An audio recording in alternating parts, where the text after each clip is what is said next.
So one of the first of these lessons that I learned was to be you.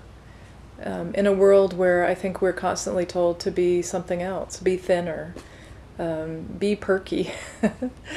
We're kind of inundated with these messages from the media, from people around us, from peers. And I worried for Emma as she left. What messages would she be told? So I wanted her to remember who she was. And so did a lot of readers. So the essays in that chapter really have to do with owning the story that you want to tell with your life and not the story that other people want to tell about your life.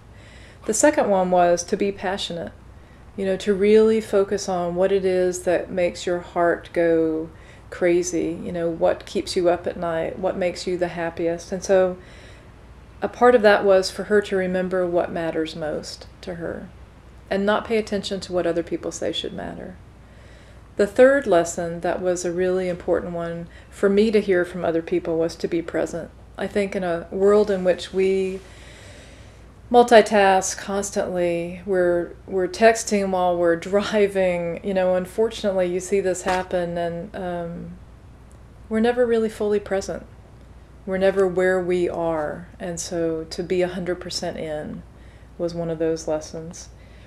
I think that, we have a school system that requires us to be sure of things. We need to make good grades on our end of grade tests. We need to get a certain SAT score to go to the college we want to go to.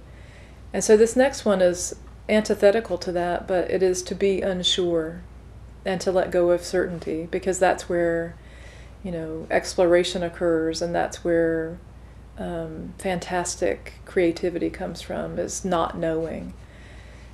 So that's an important one for me, and I thought for Emma and for any of us. The next one was to be curious, and that was really a series of essays about learning something every day and never staying still in terms of an openness to what's happening around us. And with that comes a need to be naive, I think, to be proud, to be naive, to be curious. And the last one was to be free, to open up your hand. There's a great story in one of my earlier books about a friend of mine who was going to the beach with his commander. He was in the army. And the commander said, put 2 handfuls of sand. And so he did. And he had these 2 handfuls of sand, and the commander said, squeeze one of your hands really tightly. He didn't know why he was doing it, but he did.